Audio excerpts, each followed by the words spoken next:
Alright everyone, सो आज मैंने देखी है कोर्ट स्टेट वर्सेस नोबडी। ये फिल्म नेटफ्लिक्स पर रिलीज हुई है हिंदी डब्ड वर्जन में। कैसी लगी मुझे ये फिल्म, फटाफट जानते हैं आज के वीडियो में।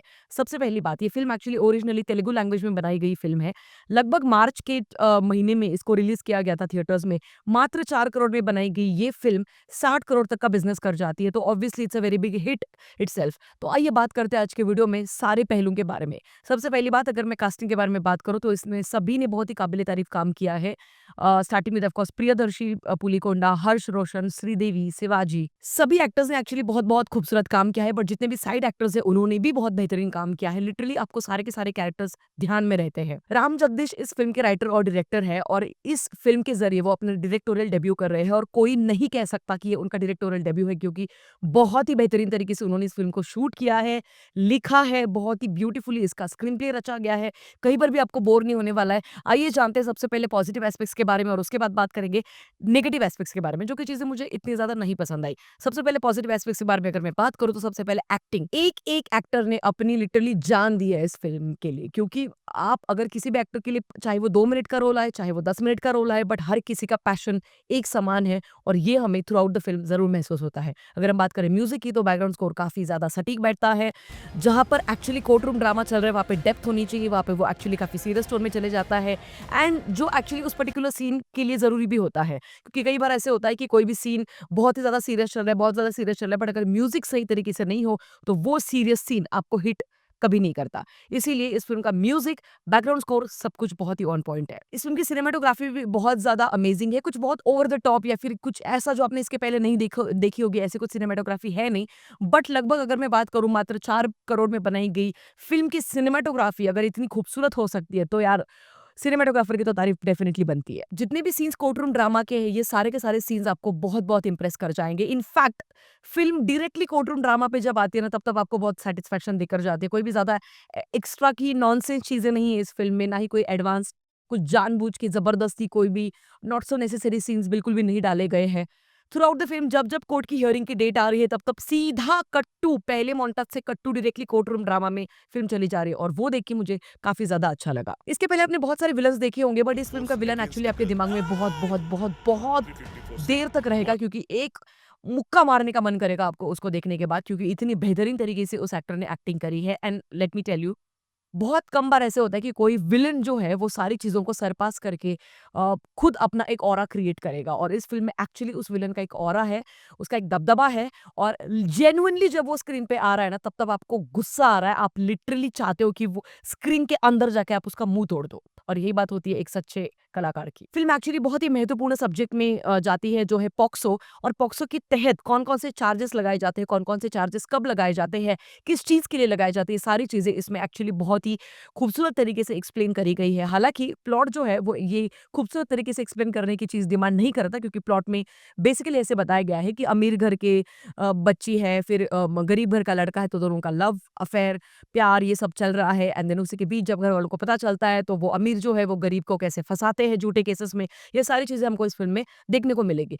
अब बात करते हैं इस फ़िल्म के नेगेटिव एस्पेक्ट्स के बारे में। सबसे पहली बात, इस फ़िल्म का स्क्रीन प्ले जो है वो टाइट है, वो चीज़ मानी, बट जो स्टोरी है वो काफ़ी प्रेडिक्टेबल है। यानी कि इसके पहले आपने ये स्टोरी बहुत बार, बहुत सारी इंडस्ट्रीज़ से आई हुई फ़िल्मों में देखी है, तो बहुत जगह पे लिटरली आपको पता है कि अब आगे क्या होने वाला है।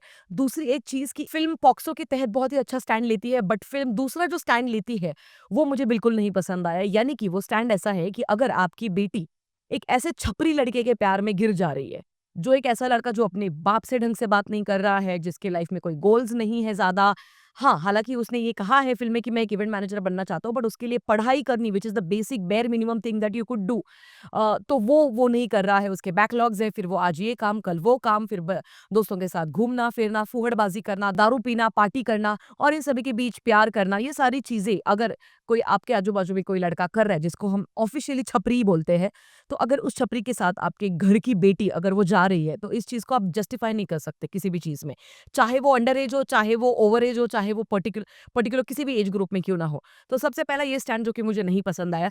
दूसरी चीज़, ये फ़िल्म एक्चुअली बताने की कोशिश करती है, अगर आपकी बेटी 17 साल 364 दिन की है और अगर वो सेक्स करना चाह रही है किसी भी लड़के के साथ, तो ये पॉक्सो के तहत आता है, जो कि नहीं आना चाहिए।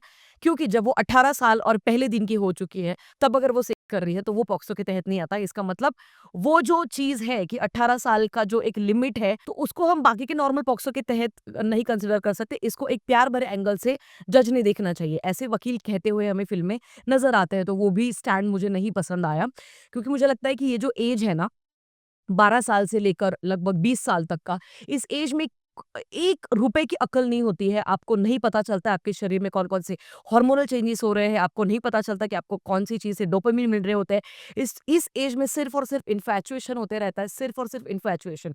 इस एज में प्यार हो ही नहीं सकता, और इस स्टैंड के लिए मैं आज भी फ़र्म हूँ।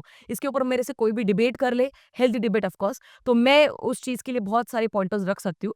बट ये मेरी एक पर्सनल ओपिनियन है इस चीज़ को लेकर कि कोई भी लड़की जब एक 25 साल तक आ जाती है, लगभग मैं एवरेज बता रही हूँ, अब ये तो है कि अकल तो किसी को तो मरते दम तक आती ही नहीं है। ऐसे भी बहुत सारे लोग होते हैं जिनको 50-60 साल के हो चुके हैं तब भी उनको अकल नहीं आ रही है, तो बात वो नहीं है। बट अगर हम बात करें मेच्योरिटी की, अगर हम बात करें हार्मोन्स कैसे काम करते हैं शरीर में, किस तरीके से हमने आइडेंटिफाई करना होता है, प्यार क्या है, इन्फैचुएशन क्या है, ये सारी चीज़ें, तो इस चीज़ की अकल एक्चुअली 25 के बाद थोड़ी बहुत आने लग जाती है। तो ये चीज़ हम बिल्कुल स्टैंड ले ही नहीं सकते कि अगर आपकी बेटी 18 साल की है तो now she is free to do whatever the hell she wants, and वो किसी भी छपरी लड़के के साथ, किसी भी लड़के के साथ फॉर दैट मैटर, वो जाकर अफेयर करेगी या फिर क्लास को बंक करके वहाँ पे घूमने जा रही है। एंड सबसे इम्पोर्टेंट चीज़, जब यहाँ पर वकील कहते हुए बोलता है कि से किया तो नहीं ना?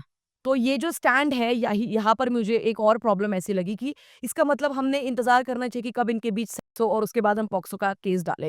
तो मुझे लगता है कहीं न कहीं पे कि आजकल के जो फ़िल्म मेकर्स हैं, ये जो एक निब्बा-निब्बी के ऐज के लड़के और लड़कियाँ, इन सभी के दिमाग में जो एक कचरा डालने की कोशिश कर रहे हैं, जो वो कचरा है बेसिकली, कि क्योंकि फॉरेन कंट्रीज़ में आज भी 18 साल तक you can't have sex, but 18 साल के बाद इमीडिएटली तुम दूसरे ही दिन भी कर सकते हो। ये इस चीज़ का लिटरली फ्रीडम दिया जाता है। ये बोलते हैं पेरेंट्स खुद से। क्या ये भारत देश में पॉसिबल है? हमने खुद से ये सवाल पूछना बहुत ज़रूरी है। और अगर नहीं है, और अगर हमारी संस्कृति कुछ अलग चीज़ें हम सभी को सिखाती है, तो हमें आई थिंक बहुत जल्द किसी भी वोक कचरे को अपनाना नहीं चाहिए, ना ही उसको ज़बरदस्ती थोपना चाहिए बच्चों के ऊपर। क्योंकि सबसे ज़्यादा प्रॉब्लम मुझे कहाँ पे लगा क्लाइमैक्स में, जब लड़की जो है वो हग कर रही है उसी लड़के के साथ जिसके पॉक्सो को लेकर इतना बड़ा स्यापा हुआ, कि जिसकी पूरी ज़िंदगी बर्बाद होने को तय थी। तो वहाँ पे जाके वो बोलती है कि now today I am 18 because today is my 18th birthday, and then now they are hugging. So अब वो हर चीज़ करने के लिए फ्री है। तो मुझे लगता है कि डायरेक्टर का ये जो एक स्टैंड है, बस इस स्टैंड के लिए मैं कुछ ज़्यादा खुश नहीं हूँ इस फ़िल्म से। बाकी ये मेरा पर्सनल ओपिनियन है, ऑफ़ कोर्स आपके पर्सनल ओपिनियंस अलग हो सकते हैं। आप मुझे वो कमेंट सेक्शन में ज़रूर लिख कर भेज सकते हैं। बाकी ये था मेरा रिव्यू कोर्ट इस फ़िल्म को लेकर। जैसे मैंने कहा, पूरी फ़िल्म बहुत ही ब्यूटीफुली शूट की गई है, लिखी गई है, सारी चीज़ें बहुत ही ऑन पॉइंट है, एक्टर्स, म्यूज़िक सब कुछ ऑन पॉइंट है। बट सिर्फ़ इस चीज़ की वजह से मैं इस फ़िल्म को दूँगी 3.5 stars out of 5, otherwise literally I would have given 4.5 stars और समथिंग, क्योंकि फ़िल्म एक्चुअली मस्ट वॉच ज़रूर है।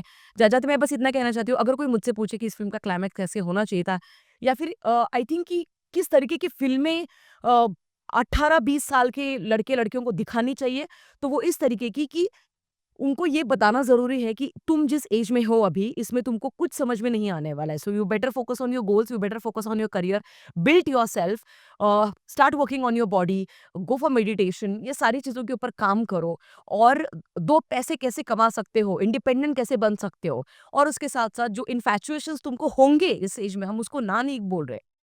तो उसको इग्नोर करो, वो तुम्हारा परमानेंट इंसान नहीं है। तो ये उनको सिखाना बहुत ज़रूरी है। तो बाकी ये था मेरा रिव्यू इस फ़िल्म को लेकर। आप लोगों की क्या राय है मुझे बता सकते हैं कमेंट सेक्शन में। मिलेंगे अगले वीडियो में, तब तक के लिए अपना ख़्याल रखिएगा। Peace out.